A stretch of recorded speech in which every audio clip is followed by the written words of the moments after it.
পৌষের শেষ দিন 30 পৌষ। অনেকে জানেন না, কারণ এখনকার সময় আসলে এই সময়টা অনেকে জানে না যে পৌষের সময় একটা সাকরাইন উৎসব হয়। তো এই উৎসবের এটা বেশি আমার যদ্দূর মনে হয় যে এটা সেকেন্ড টাইম ঘুরে উৎসবটা উদযাপন করা হচ্ছে। তো এই ঘুরে উৎসবে যেহেতু আমাদেরকে দেশীয় পণ্যের একটা প্রদর্শনীর জন্য এখানে রাখা হয়েছে, আমরা এখানে এসে আমাদের যেমন ভালো লাগছে এই যে আমাদের উৎসবগুলো দেখে, এবং আরো যারা উদ্যোক্তা আছেন, যেমন যারা আরো আমার সাথে অনেকে স্টুডেন্ট যারা তারা যোগাযোগ করেছেন, আমার খুবই ভালো লেগেছে। এবং তাদের সবার জন্য আমার উদ্যোগের যে শুভকামনাটা সেটা কারণ আমার উদ্যোগের সাথে তাদের কাজ করার সুযোগটা আছে। তো আমি চাই আমার সাথে সবাই যদি যারা কাজ করতে আগ্রহী তাদেরকে আমি সবসময় অভিনন্দন জানাই যে আমার সাথে কাজ করতে পারবে।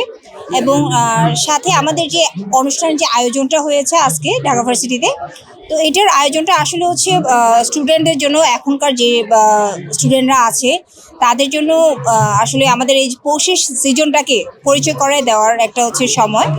এবং যারা এখানে আসছে আমাদের যে পণ্যগুলো দেখছেন, আমার যে প্রোডাক্টটা আছে, আমার রিক্সা আর্ট নিয়ে কাজ করি আমি।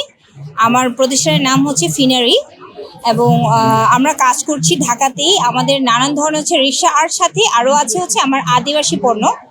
এই দুটাকে নিয়ে আমি কাজ করে থাকি। এবং আজকের যে অনুষ্ঠানটা আমি আশা করছি ভালো একটা অনুষ্ঠান হবে, এবং সবার সাথে আমাদের একটা ভালো একটা কানেকশন, বন্ডিং হবে। রিক্সা তো একটা বাহন হিসেবে আমরা পরিচিত। তো সেই হিসেবে রিক্সা তো আসলে এটা যেমন আমাদের ইউনেস্কোর একটা হিসেবে পেয়েছে স্বীকৃতি।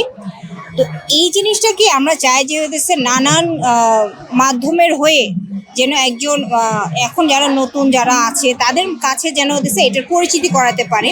সেই হিসেবে যেমন আমরা প্রথমে শুরু করছি কাচের বোতলের উপরে। এটা যেমন অফিসের জন্য, অফিসে অনেকেই আছে কাচের বোতলে পানি খায়, তো তাদের জন্য যেটা আমরা চাই যে কাচের বোতলে যে পানিটা খাবে সেই জন্য একটা সৌন্দর্য নিয়ে এই পানিটা খেতে পারে। এবং এটার যেহেতু একটা আর্টিস্টিক, তো এই জিনিসটা তার একটা ভালো লাগবে, যে সারাদিনের একটা ক্লান্তি কিন্তু এটা দেখে একটা ভালো লাগে। তারপর ধরেন যে নানান ধরনের যে আমাদের যে শোপিস আইটেম, এবং এটা ইউজও করা যায়। এই আইটেমগুলো এগুলো বেসিক্যালি আসলে এটা শোপিস হিসেবেও রাখতে পারবে, উপহার হিসেবেও দিতে পারবে। এবং এটা যেহেতু আমাদের রিক্সা আর্টটা বাংলাদেশের ঐতিহ্য হিসেবে আমরা পরিচিত লাভ করেছি, সেই হিসেবে এটা বিদেশে যারা আছে বা যারা বিদেশ থেকে আসছে কারোর কাছে গেস্ট হিসেবে, তাদেরকে কিন্তু উপহারের জন্য আমি মনে করি যে সবসময় ভালো একটা পণ্য হিসেবে পরিচিতি পাবে। এবং আমরা চাই যে রিক্সা আর্টটাকে নানান মাধ্যমে হয়ে ধরে রাখতে।